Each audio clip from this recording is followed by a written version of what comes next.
He had a list, not a list of complaints. A man in his mid-40s does not come to an exorcist to complain.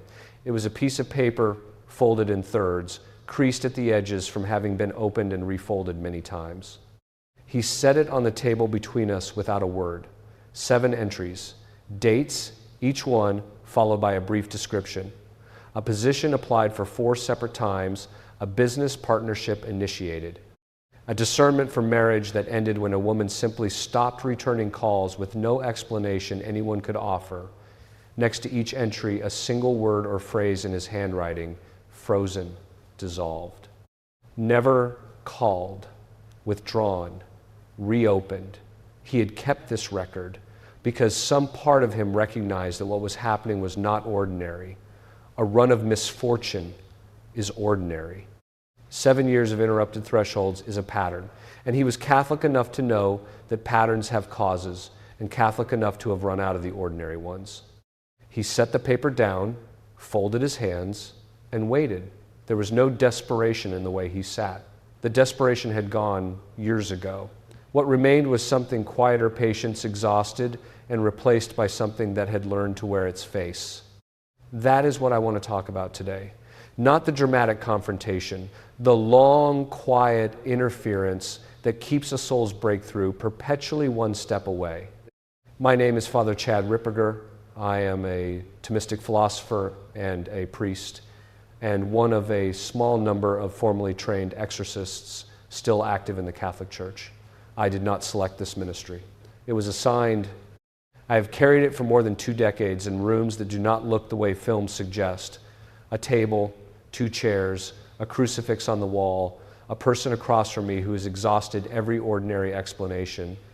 What the man I will call Thomas placed on the table that afternoon was something I had seen in different configurations across dozens of cases, a pattern persistent and precise. I need to begin with Aquinas because everything else depends on getting this right.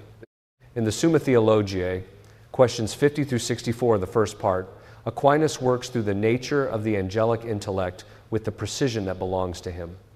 The fallen angels, what Peter calls an adversary, prowling like a roaring lion, seeking someone to devour, what Scripture names as the devil and his angels, what I encounter in a room, retain the full natural intelligence they possessed before the fall. Sanctifying grace was lost at the moment of their irrevocable refusal. Cognitive capacity was not. A pure spirit that has existed since before the formation of this material world observes, categorizes, and learns across spans of time that render a human lifespan negligible. It learns a person's specific vulnerabilities. For 400 years, the Church provided the laity with specific prayers to address situations in their homes that they could not explain. Most parishes stopped teaching them after 1965. Now, they have all been compiled into a concise, practical guide. Keep it near the door and read the first page tonight. You will find the link to get the book in the description and in the first pinned comment. Discouragement that particular person cannot sustain, the precise moment when resolve is highest, the exact interval after which hope begins to erode if a threshold does not open, and then it waits, it intervenes at the moment of almost, not with force, not usually, not in a case like this, but with timing, a committee that quietly reconstitutes, a phone call that does not come, a handshake that turns out to have meant nothing from a man who cannot now be reached. The interference is calibrated to look from outside exactly like ordinary misfortune. That is the design. The classification that applied to Thomas was oppression, not possession. Possession, the rarest category, the one that becomes film, involves the demonic taking control of the body. Thomas showed none of the signs. Oppression operates from outside the person, a sustained pressure on external circumstances, on the will through the imagination, on the emotional register through suggestions introduced at vulnerable moments. The Curé d'Ars, St. John Vianney, who died on the 4th of August, 1859, dealt with precisely this form of assault for most of his priestly ministry. He named his tormentor Le Grappin, the grappler, and described it as active, especially before his longest confessional sessions. Broken sleep, sounds in the rectory, an exhaustion that had no natural source, not controlling him, disrupting, delaying, wearing. Padre Pio received the stigmata on the 20th of September 1918 and dealt with demonic assault across the decades that followed, not possession but sustained oppression, objects displaced, physical altercations in private that left visible marks, interference that was regular and purposeful. Both of these men were saints, living in a state of grace. Sanctity does not immunize against oppression. It determines what the oppression cannot ultimately accomplish. The enemy operates within limits God strictly permits. Within those limits, a focused oppression targeting the threshold moments of a person's life is not speculation. It is documented across centuries of Catholic pastoral and hagiographic record, and the documentation is consistent. The interference targets the point where the stakes are highest and the damage to the will most enduring.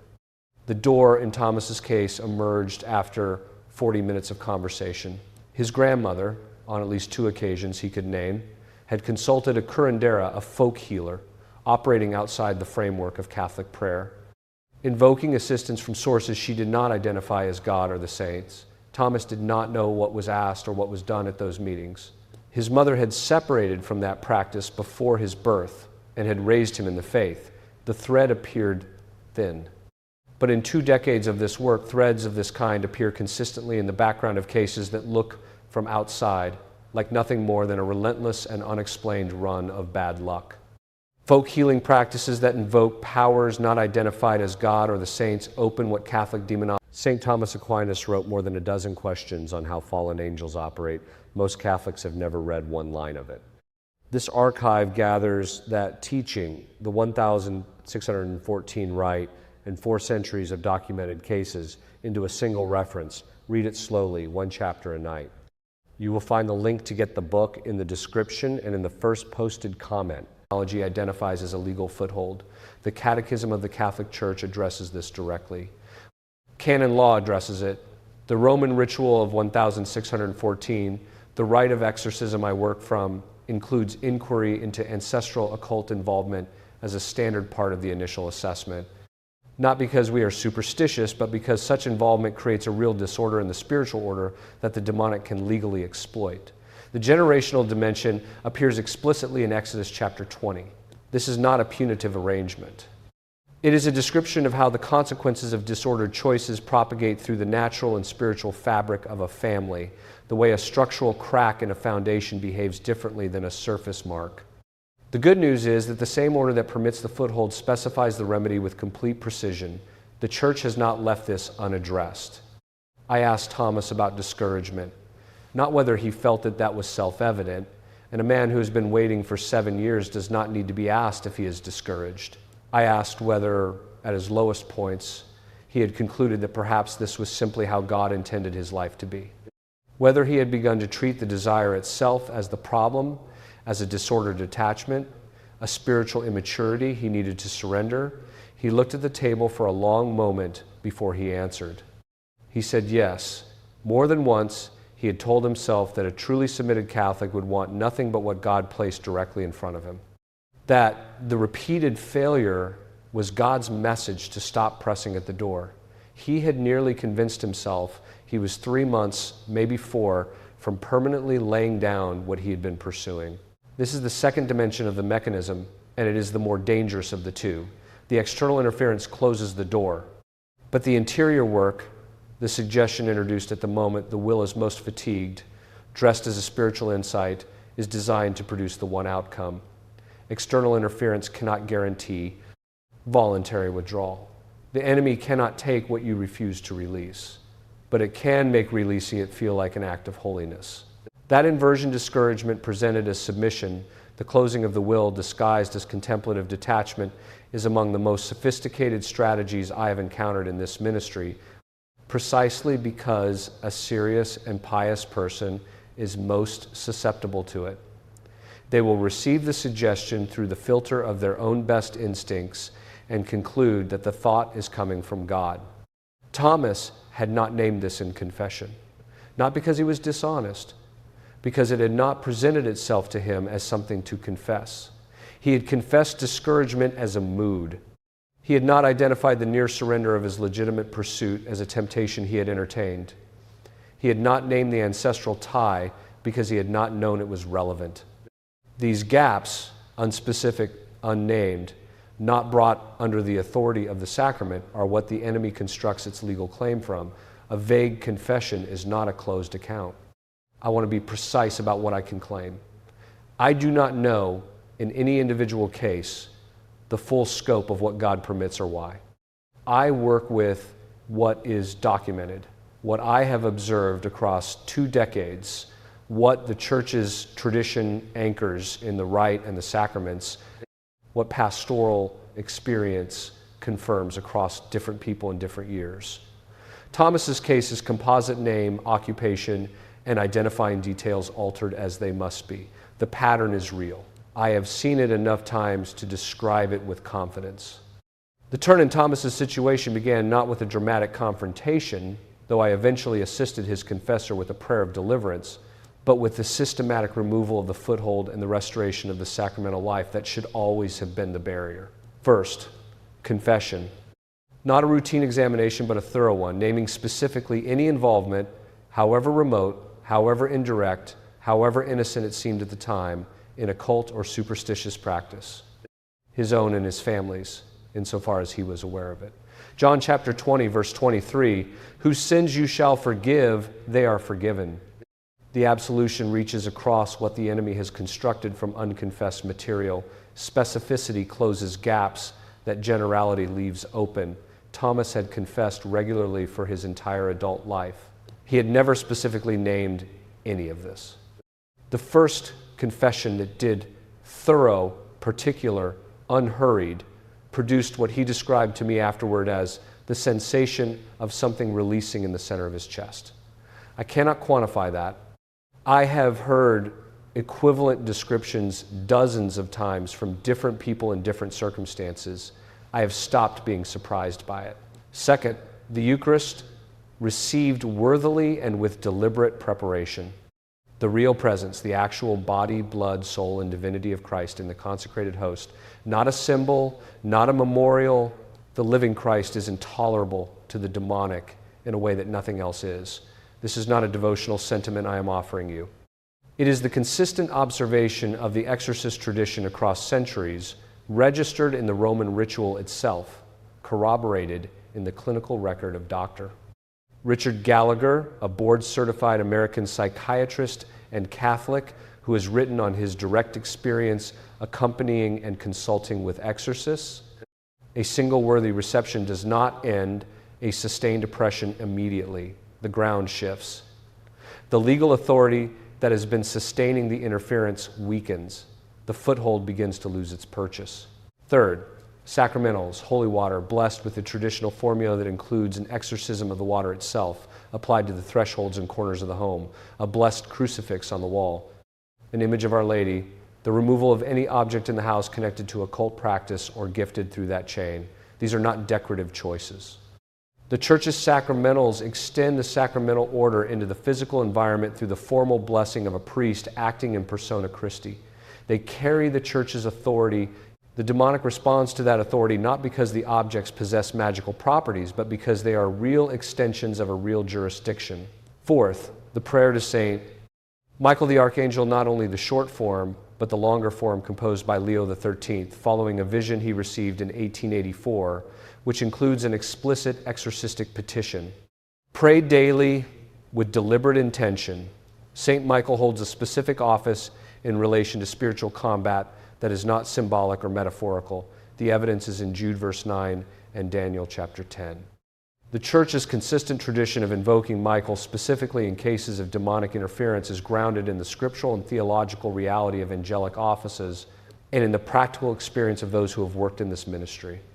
Thomas did these 4 things systematically over 3 months. The position he had been pursuing for 7 years, the one where a committee chair had shaken his hand and the call had never come, was reopened. This time, it came through. He called his confessor before he called his family. I take that sequence as evidence that he understood what had actually happened and what had actually fixed it. I am telling you this carefully. I am not telling you that confession and the rosary are a formula that produces a specific external outcome on a schedule you determine.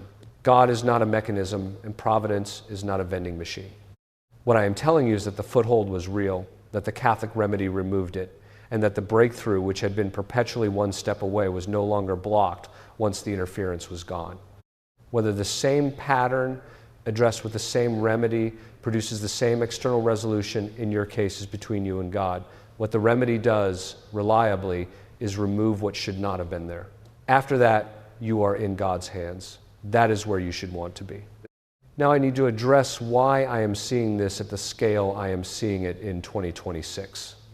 The catechetical collapse that followed Vatican II, which concluded in 1965, produced a generation of clergy trained to treat the demonic as symbolic language for interior psychological struggle. Spiritual warfare reframed as metaphor, the exorcism prayers and the baptismal rite reduced to nearly nothing. Seminary formation that did not mention, across 4 years, the actual phenomenology of possession or oppression or the church's structured response to it. That climate has consequences. The 1999 revision of the rite of exorcism added procedural requirements, multiple mandatory psychological evaluations, multi-level diocesan approvals that have made it practically impossible for most dioceses to respond formally to cases of genuine oppression within any reasonable time. I have watched people wait 18 months for a response that the church's older structure would have provided within weeks. The pastoral cost of that delay is not theoretical. I have seen it. The real presence data is not marginal. Multiple surveys in the past decade have found that the majority of self-identified American Catholics do not believe the Eucharist is the actual body of Christ. They believe it is a symbol of His presence. A symbol does not do what the Eucharist does.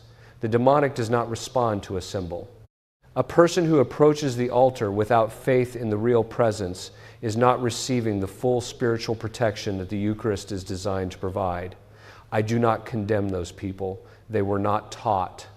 This is a description of the accumulated cost of 60 years of catechetical imprecision. The assault on domestic life compounded every other vulnerability. No-fault divorce, instituted in California in 1969 and spread across the country within a decade, fragmented the family unit that had been for centuries the primary vehicle for sacramental transmission. Children who grow up without the daily rosary, without parents who go to confession, without a crucifix above the door, they enter adulthood without the passive defenses previous generations inherited almost without effort. They are not more wicked, they are more exposed. The defenses were not built. The collapse of regular, thorough, sacramental confession is the sharpest single factor I can identify. Across 2 decades of cases, the most consistent predictor of sustained vulnerability to demonic interference is the cessation of confession, not the cessation of faith, not the cessation of prayer, but specifically the sacrament. A person can pray sincerely and believe genuinely and remain significantly exposed if their confession is infrequent or insufficiently specific. The interior act of contrition is real and necessary. The sacrament does something additional and distinct in the spiritual order that the interior act alone does not fully accomplish. The enemy knows where the legal gaps are in the spiritual account. The person without the sacrament typically does not. I am not here to condemn. Condemnation is not useful in a room, and it is not useful here. I am here to describe what I have observed, because the people who are experiencing this pattern are not served by comfortable imprecision about what is actually happening to them. Here's what I want you to do this week. Go to confession. If it has been months, go this week. If it has been years, go with more urgency than that. Examine your conscience carefully and include explicitly any involvement in horoscopes, tarot cards, Ouija, folk healing, Reiki, or any practice that invoked a power not identified as God or the saints, your own involvement, and any family involvement you are aware of, however remote. Name it specifically. Let the absolution close what needs to be closed. Receive the Eucharist worthily, fast the required hour, come in a state of grace, receive on the tongue. If that is available to you, attend a traditional Mass, the older form of the Roman Rite, if one is within reasonable distance. The reverence of the form shapes how the faithful approach and what they receive. This is a question of formation. not aesthetics. Bless your home with holy water blessed by a priest using the traditional formula, which includes an exorcism of the water itself. Ask your priest. Most priests who know the tradition will do this if asked. Sprinkle the thresholds, the corners, the bedrooms. Mount a blessed crucifix on the wall. Place an image of Our Lady. Remove any object in the house connected to occult practice or gifted from someone involved in it, regardless of sentimental attachment. Consecrate your household formally to the Sacred Heart of Jesus and the Immaculate Heart of Mary. This is a juridical act that places your home under a recognized spiritual authority. Treat it as such. Pray the Rosary daily, 5 decades at minimum, 15 if the day permits. Our Lady at Fatima in 1917 identified it as the instrument. Nothing in 20 years of this work has given me reason to doubt her. Find a sound priest for spiritual direction. Not every priest has the formation for it. Find one who believes in the real presence, who goes to confession himself regularly, who knows the tradition and does not treat the demonic as a literary device. The relationship is not optional for someone fighting at the level this pattern describes. Build community with other serious Catholics. The family that prays in isolation is more exposed than the family embedded in a parish where other families fast together and go to confession together and pray for one another. The enemy prefers isolation. Counter it deliberately as a structural decision, not a mood. Form your children before they form themselves. The brown scapular before age 7, the rosary before sleep, a catechism that names sin as sin and names grace as grace. The stories of the Cure d'Ars and Padre Pio told as true accounts of real men who encountered real enemies and survived and sanctified because those stories are true. And a child who hears them grows up knowing what the world actually contains and what the church actually provides against it. What you build in them before adolescence is armor they will carry for the rest of their lives. What you fail to build, they will spend adulthood discovering they are missing. The church has come through worse than this. The Arian heresy consumed most of the episcopate for a generation in the 4th century bishops formally committed to a position that denied the divinity of Christ, and the church's institutional voice largely corrupted. Athanasius stood contra mundum against the world and held the line alone long enough for the tide to turn. The French Revolution closed every church it could reach, martyred priests and religious by the hundreds, attempted to replace Christian civilization with a calendar that erased the saints, and failed. The faith survived in the homes of ordinary people who kept the rosary in their apron pockets and the crucifix behind a loose board in the wall. Communism attempted, across half the globe, the systematic extinction of Christianity within a single generation, and instead produced a canon of martyrs whose names are still being added to the church's calendar in 2026. The enemy has pressed this hard before. The church came through each time, not by institutional recovery, not by political arrangement, but by saints, ordinary men and women who held the sacramental life intact when everything around them said it was finished. What is different now is the breadth of the exposure. That calls for serious and sustained action, not despair. One more thing before I close. Not every season of blocked advancement is this pattern. God permits suffering for reasons of sanctification that have nothing to do with the enemy, and discernment between those realities requires a trained priest in proximity, not a checklist applied from a screen. If you recognize the pattern, bring it to a sound confessor. Let him help you discern. The sacramental response I have described is protective in either case. It removes real footholds if present and strengthens the soul regardless. You are not harmed by a thorough confession and a worthy reception of the Eucharist. You are harmed only by treating the remedy as unnecessary. God is with us. He has always been with us. The question is whether we will be with him. There is a case I will address in the next episode that involves something I find rarer but more instructive: the demonic operating not through an open door in the family line, but through something deliberately sent, what the church's tradition addresses under the category of curses and maledictions, what the sacramental order provides as the complete and sufficient response, and why every Catholic family should understand that response before the next generation inherits the exposure without inheriting the defense.